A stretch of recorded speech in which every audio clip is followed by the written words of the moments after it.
Rusaknya hati disebabkan 6 perkara.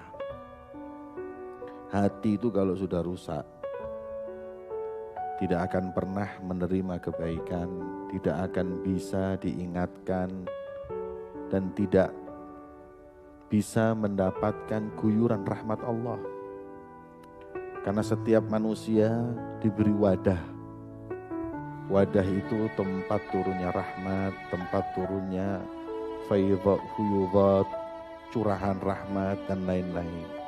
Tapi kalau sudah hati itu rusak, na'udzubillah, mahrum min tilkal fuyudat war rahmat. Hati kalau sudah rusak nggak dipandang sama Allah.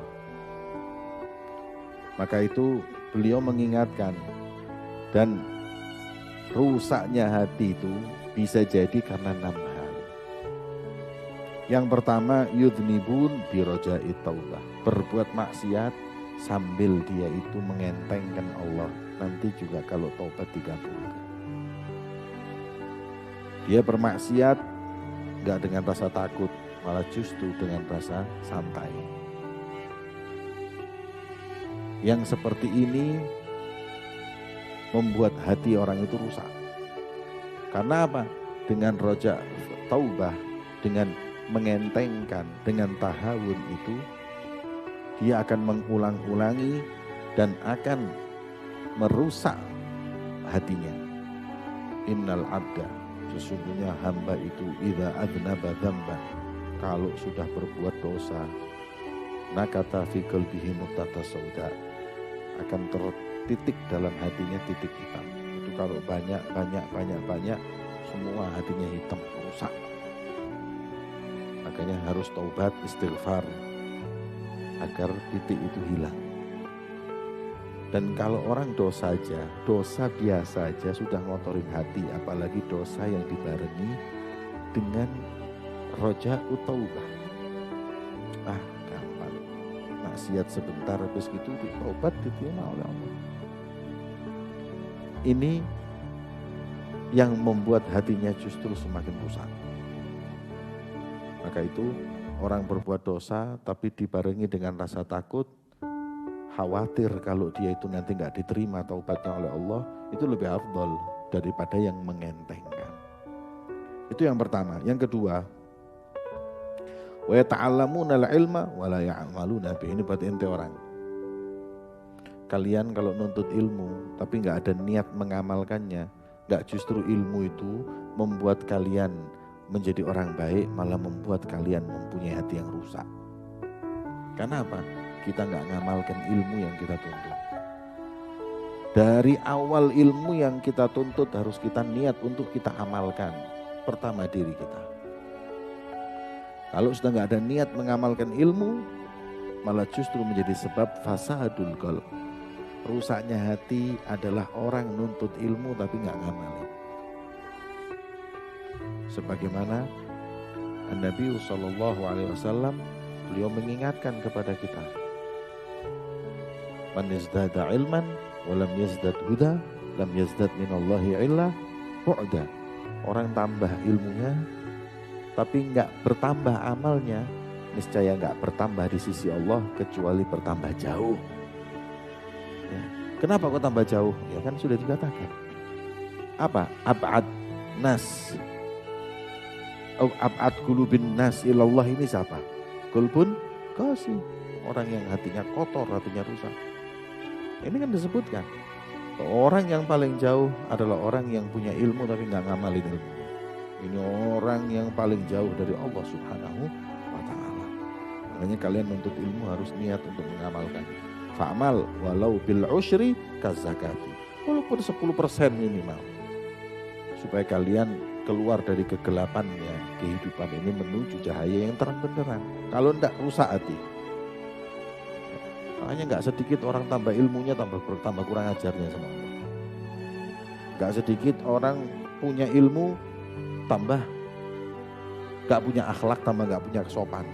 Malah kadang-kadang kata Imam Haddad, ngajari umat untuk kurang ajar sama Allah. Ngajari umat untuk kurang ajar sama Rasulullah. Itu kan disebutkan di kitab dakwah utama. Ba'dul ulama ini yatasahal fil ahkam, nganggap enteng hukum, nganggap enteng segala perkara, membuat orang ini enggak malah justru zuhud kepada dunia, malah cinta dunia, enggak membuat orang warok, malah membuat orang kurang ajar. Itu siapa? Yaitu orang-orang yang nuntut ilmu tapi enggak ngamalin ilmunya. Kemudian wa idza amilu, kalau mereka itu punya ilmu dan ngamalin, kadang-kadang mereka ngamalkannya hanya untuk mendapat posisi di sisi manusia, bukan untuk dikabulkan amal tersebut. La yukhlisun, riya. Ngamalin ilmunya untuk riya, bukan ngamalin ilmu untuk Allah Subhanahu wa taala. Wa ya'kuluna rizqallah wa la yashkurun, dan daripada sebab membuat orang itu hatinya rusak, makan rezekinya Allah tapi enggak pernah syukur. Ada lagi yang makan rezekinya Allah malah ngeluh terus. Allah enggak berhenti, tiap detik ngasih rezeki kepada kita. Rezeki itu kan macam-macam. Rezeki itu apa? Ente kira harus uang? Enggak. Teman baik itu rezeki, istri solehah itu rezeki, anak soleh itu rezeki, murid baik itu rezeki, guru yang baik itu rezeki min Allah. Kita diguyur oleh Allah rezeki, tapi kita enggak pernah syukur. Kita dikasih kenikmatan jantung yang masih berdebar-debar ini, yang bisa gerak ini. Ini kalau mati aja mati kita orang. Tapi kita enggak pernah syukur. Kita masih dikasih sama Allah hembusan nafas, enggak pernah syukur. Kita ini makan rezekinya Allah tiap hari, tapi kita enggak pernah syukur. Nah ketika kita enggak syukur, enggak pernah kita pakai ini kenikmatan di jalan yang Allah ridhai, akhirnya itu menjadi sebab merusaknya hati kita. Syukuru, ya, yang syukur sama Allah. Orang itu kadang-kadang lihat orang lain itu muna'am, dapat kenikmatan. Padahal orang lain itu belum tentu yang Anda lihat nikmat itu merasakan kenikmatan yang ente justru kadang lebih. Ente yang di pesantren ini nikmatnya besar. Ente kalau lihat anak-anak muda di luar dengan kebebasannya, ente mengatakan enak ya mereka ya. Padahal mereka yang di luar mengatakan enak ya di pesantren. Di situ manusia selalu melihat kenikmatan yang di orang lain, gak pernah melihat kenikmatan yang pada diri. Kalau kita mau lihat kenikmatan yang pada diri kita, subhanallah, gak habis kita untuk bersyukur kepada Allah Subhanahu wa ta'ala.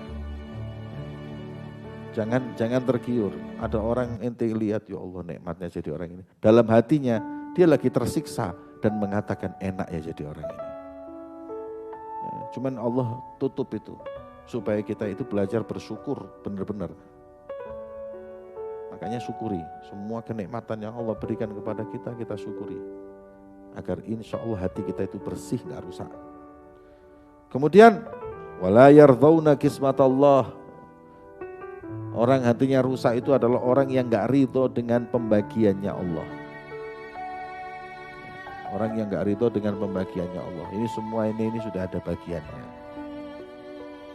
Orang yang gak ridho dengan kenikmatan yang ada pada orang lain, ya, ini hanya orang-orang yang bodoh. Karena semua yang bagi Allah. Ente lihat teman ente dapat duit 1 juta dari abahnya, ente cuma dapat 100.000. Apa ini? Kok abah ngasihnya cuma 100, pulang dapat 1 juta? Yang ngasih hakikatnya bukan abahnya, Allah Razik. Apa bapaknya ini bisa ngasih tanpa sepengetahuan takdirnya Allah? Umpama Allah menakdirkan 100.000 bisa transfer 1 juta. Ente kira apa? Ente Rabbul Alamin apa? Ente apa? Ente itu Razik apa? Apa ente ini cuman menyalurkan yang ditakdirkan Allah. Anggapan Allah berfirman transfer 1 juta. Terus hatinya bergerak ngasih duit 1 juta. Yang satunya transfer 100.000. Bergerak hatinya tambah 100.000, yang ngasih Allah. Ketika Anda gak ridho bapak ini ngasih gini, bapak ini, ketidakridhoan ente ini hakikatnya Anda gak ridho dengan bagian atau pembagiannya Allah. Makanya hati-hati. Orang hasad iri itu bukan cuma orang yang iri dengan manusia, tapi iri dengan pemberinya. Parah itu bahaya orang. Makanya penyakit iri ini naudzubillah. Urdu bima qasamallahu alaihi. Itu bima qasamallahu lak. mana yang dibagikan sama Allah itu diridhoi. Jemput rizki, tawakal sama Allah, ikhtiar, tapi yakini bahwa semua yang aku dapati muqaddar. Rizki semuanya diatur, kita upaya aja. Yang terakhir, wayadfununa mautahum wala ya'tabirun. Yang terakhir, yang membuat hati itu rusak, orang yang ngubur jenazah tapi nggak pernah mengambil pelajaran. Kalau nggak ngerasa dia mau mati. Kafa bil mauti wa'idhan, kata Rasulullah, orang itu paling mau idhah yang paling bagus itu apa? Mati. Ente tak ingetin ya, tak ingetin ente supaya amal soleh, jangan tinggal sembahyang ini semua. Ya.